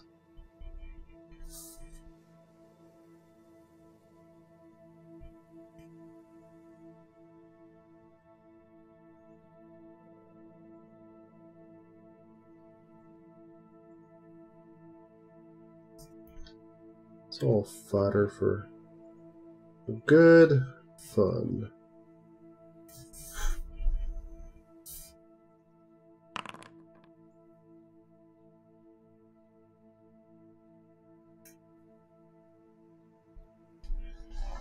Definitely not serious. Definitely not serious. Although I'm trying to steer him that way a little bit, and not that I'm trying to force a hand by any means. But there are a couple of the players that definitely would like to be more serious, I think is the way to put it. And I try to keep our stories. I say this as if we've been doing it for a long time. We've literally played four sessions. But I do have a pretty lengthy plot arc kind of planned, and it's broken up into, I think I have like nine acts, if you will. I have no illusions that we're actually going to, that the campaign would actually last this long. But what I intend to do is try to focus the acts or the sections of the plot on a particular character or two, to help build that I'm part of the story sort of thing. Cool.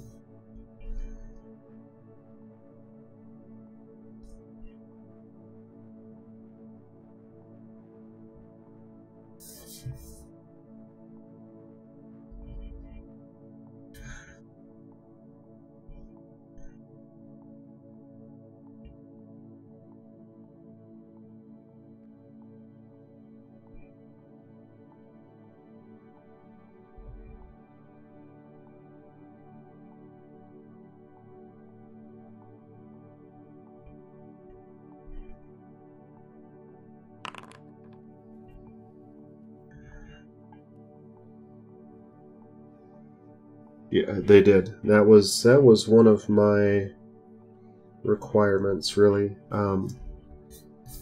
There was a Reddit post a while ago, and then I repurposed, I guess you would say, about knife theory.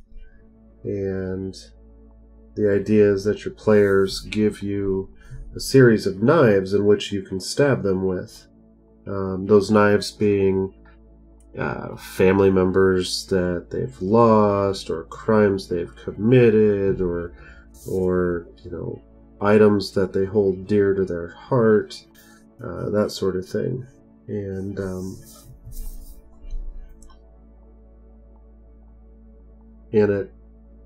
it actually worked out pretty darn well, at least for this first one, to where two characters in particular had a somewhat similar thing happen. I mean, I guess it's the trope of fantasy games and whatnot, that a family member disappeared and you don't know where they went and whatnot. And I led them along in fleshing out those details, so that way I had two that were similar, and the two of them unknowingly are going to trigger the first act here very soon with their story.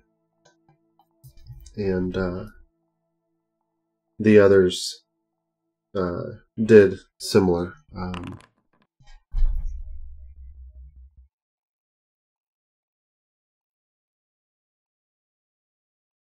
Right, exactly. Let's see here.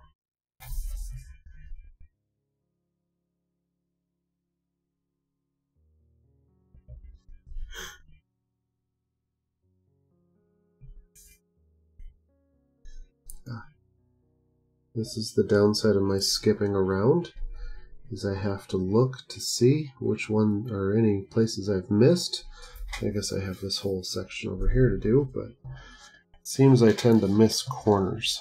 Ew, I almost put my finger right on one.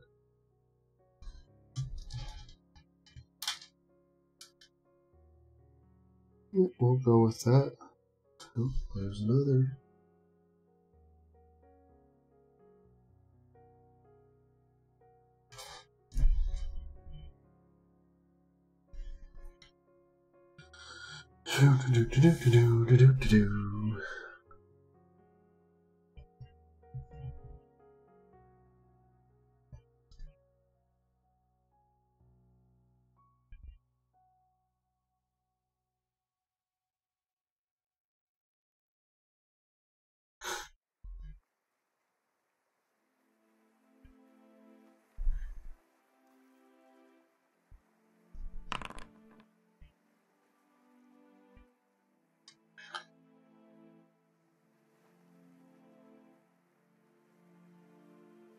Oh, in regards to the knives or plot hooks in our story, yeah. So the other players also gave pretty solid background stories. Different things they've done or what their thing is. I've got one that's a former city guard, and I was like, well, don't worry about telling me what city and whatnot. Like, let me do that for you. And so I, would help them kind of flesh out bits of their story and whatnot, so that way I could match up names with the rough stuff that I have. I by no means have everything planned out. I mean, I have town names. That's about it. And in some cases, I've done some random map generation and given them to the players, and been like, you spent a lot of time in this town. When and if we get to this town, you should be prepared to be a bit of a tour guide, if you will.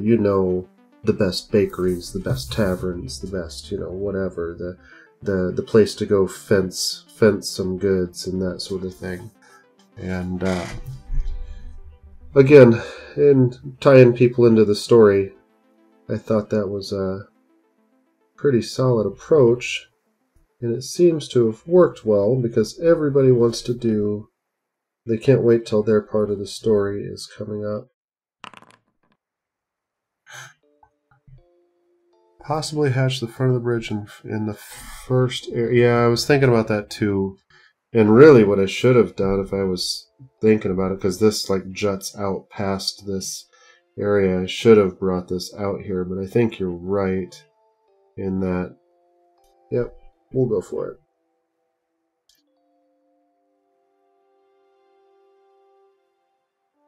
We're not aiming for perfection here, we're just aiming for a map. And I think...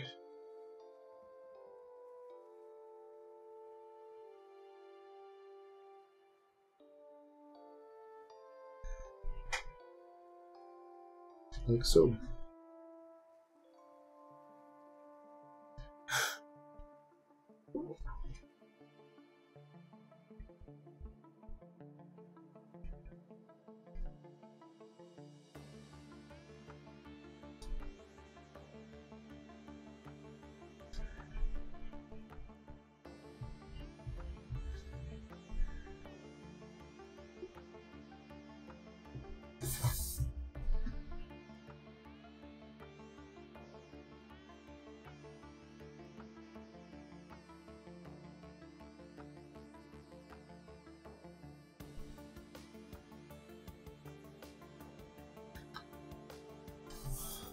So we have a tavern, and we have the idea of ruins of some sort.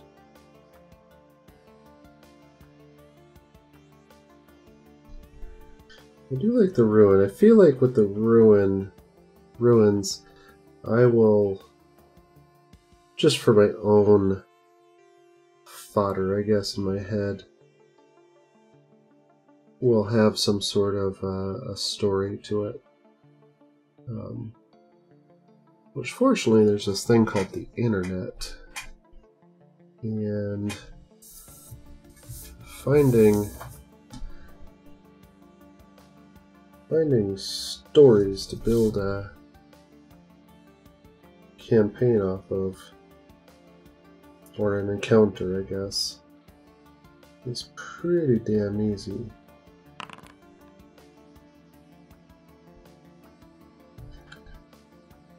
I do. I am... Don't spoil it for me now.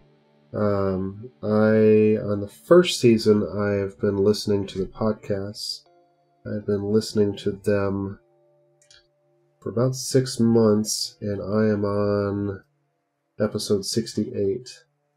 I have an idea of how the very end of the season goes, because it's impossible to avoid things on the internet. But I have not, obviously, watched everything. As for the new season, I am fairly up to date. Although I would say my attention span doesn't allow me to pay good attention to them live, because I'm usually doing something else, where the podcasts I listen to in the car when I'm not doing other things. So I have a feeling that I will still listen to the podcasts once I get to that point.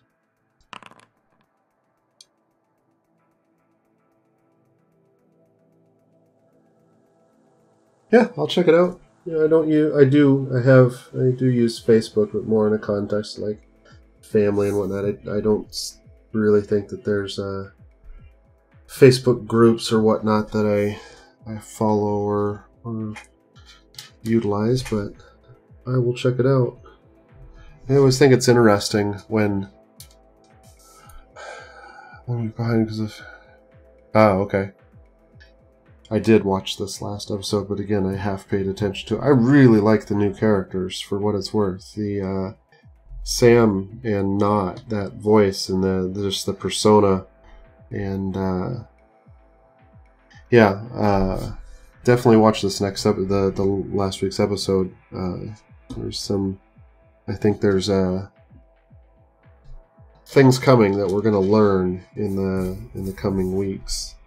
not. But anyways, the characters in general, I really like Laura's character. In season 1, I was like, eh. Yeah.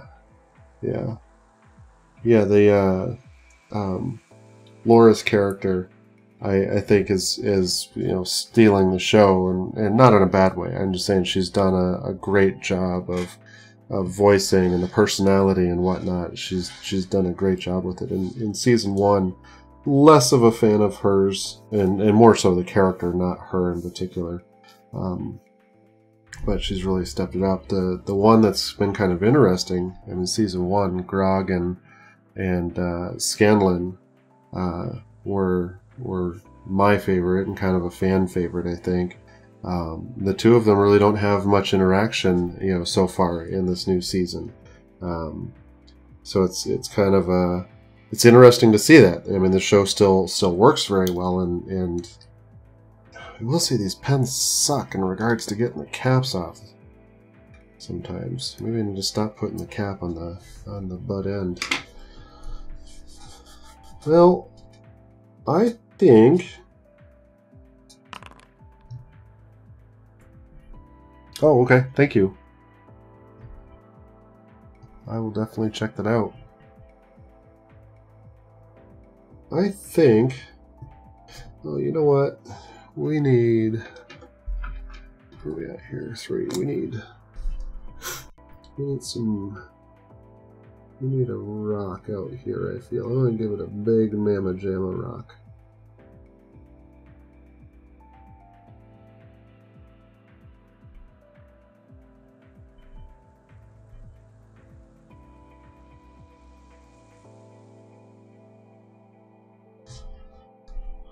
But I think we are near the finish line.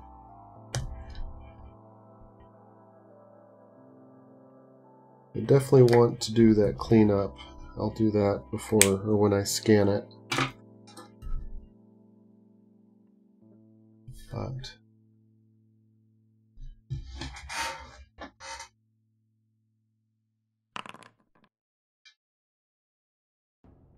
thanks, and I definitely appreciate the back and forth and the fodder for future drawings. The last couple weeks have been a bit dry in regards to doing these, or even doing them offline. I don't obviously stream all of them, but I certainly appreciate the chatter back and forth, and it makes the time go and reduces the monotony of hatching. That's for sure.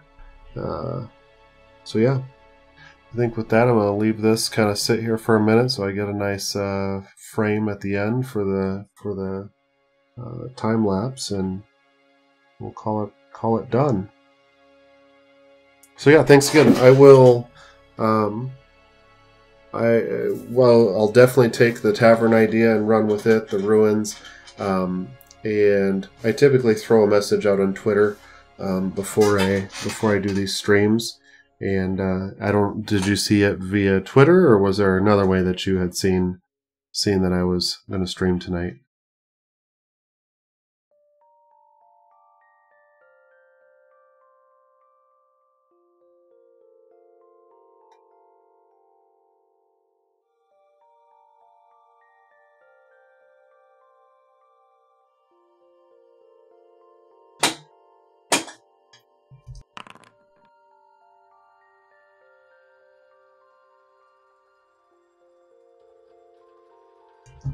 Okay, well, Ival Designs on Twitter as well, and obviously you get notices via Twitch. So, yeah, I do think the tavern will be the next one I do.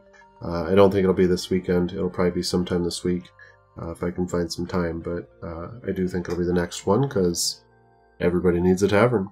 So, with that, I think I'll call the stream complete and call it good. Thanks again. I really appreciate it.